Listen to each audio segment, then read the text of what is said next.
자팍의 관점으로 세상을 보는 것이, 세상을 조망하는 것이 우리의 어떤 체감하는 일상에 뭔가 좀 도움이 될까요?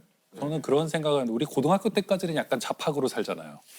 아무리 자기가 문과 이과 나눠줘도 그렇죠. 지리도 공부하고 국어도 공부해야 되고 뭐 영어도 공부하고 수학도 공부하고 그리고 이과생이라 할지라도 어떤 문과적인 것들을 약간씩 배우는데 대학이라던가 아니면 조금 더 가서 한번 대학원에 가서는 약간 전문화 되더라도 저는 평생을 살아갈 때는 약간 고등학생처럼 살 필요가 있다. 그러니까 내가 지금 뭐 과학을 가르치는 교사든 아니면 의사든 간에 지리에 관해서 재밌는 책이 나오면 약간 보고 그다음에 문학책도 좀 보고 그다음에 이거 보는 게 왜 필요하냐면 인생을 한 번밖에 안 살잖아요.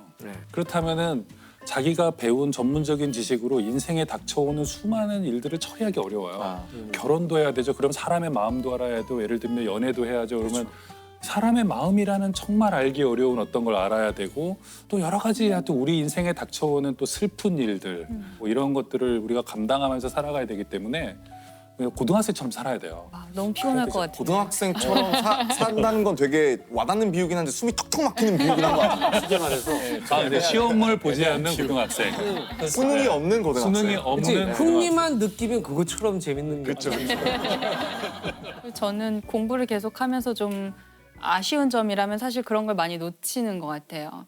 자기 전공을 하고 있고 너무 뭐 대학원 막 계속 다니고 완전 전문 분야에서 일을 하니까 아주 좁은 분야로만 계속 파고들게 되는 거예요. 그럼 정말 옆으로 1cm만 나가도 전혀 모르는 세계가 돼 있고 저 사실 고등학교 공통과학 문제집을 사서 풀고 있는데 네. 굉장히 많이 틀려요, 사실은. 되게 많이 틀리는데 이제 분야가 아닌. 저 애가 이제 제가 푼 거를 채점하면서 엄마 틀렸네 이러면서 되게 좋아해요. 완전 좋죠. 그게 우리 힘이 엄마 드는 거죠, 천문학자인데 그게. 내 과학 문제 틀리고 난 맞는다. 네. 이런. 근데 그게 제가 분명히 고등학교 때는 그걸 많이 배웠을 거 아니에요. 네. 열심히 공부했을 거고 그러고 나서는 천문학 그래서 거기서 더 범위 좁혀서 행성 천문학 그다음에 거기서 또 범위 좁혀서 달 뭐 이런 식으로 계속 오니까 이제 점점 기본 교양이 되었던 그런 지식들과 좀 멀어진다는 생각이 들어서 우리가 박사를 받으면 박자가 PhD라고 써요. 닥터 오브 필로소피거든요.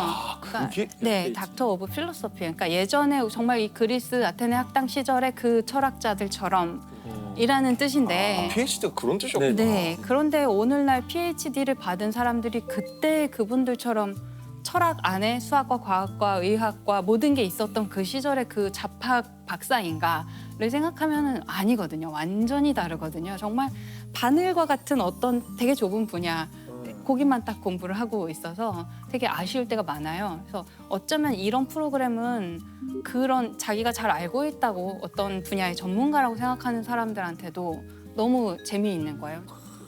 오늘 사실 김상욱 교수님이 얘기하고 싶은 것도 이 심층 맞아요. 사실 같은 지금 얘기잖아요. 오늘 하고자 하는 얘기가 사실 아까도 이제 질문하신 것이 이런 자팍에 대한 지식이 우리 일상에 도움이 될까라고 하셨지만 저는 우리 일상 자체가 자팍이라고 생각해요. 그래요. 음. 네. 사실 한 사람이 세상을 살아간다는 것이 다 자팍이다. 수많은 사실 인생은 물리학이 아니고 인생은 수학도 아니고 인생은 뭐 의학도 아니잖아요. 인생은 자팍이에요. 정말 제가 하루를 진짜 오늘 아침부터 오늘 밤까지 살아가는 동안에도 일어나는 이 많은 일들은 다 진짜 5만 가지 분야를 넘나드는 그런 5만 가지. 자팍이기 때문에 맞아요. 하지만 이런 시스템 속에서 우리가 각자가 하는 일을 최대로 효율을 높이기 위해서는 전문화하여 할 수밖에 없는 거죠. 그런 이유 때문에 우리가 전문화돼서 살아가고 있는 거지.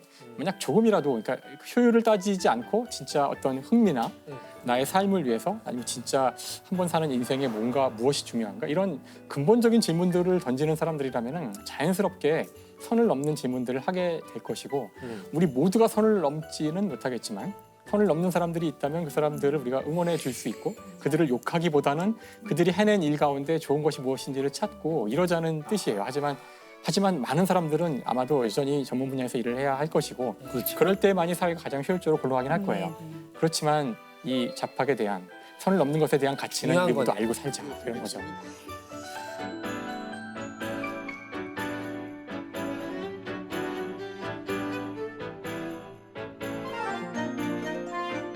사실 그래서 이 상의 이름을 사실 선행상으로 하려고 그랬거든요. 선행상. 선행상. 선을 넘어 행복한 사람들. 와. 근데 그 생각해 보니 네. 이미 이 작업 자체만으로도 행복한데 상을 줄 주어서 필요가. 그 행복을 꺾을 필요가 아까 우리 이야기했던 게 떠오르면서 아니, 그래도 얘기를 이렇게 오래 했는데 상을 주고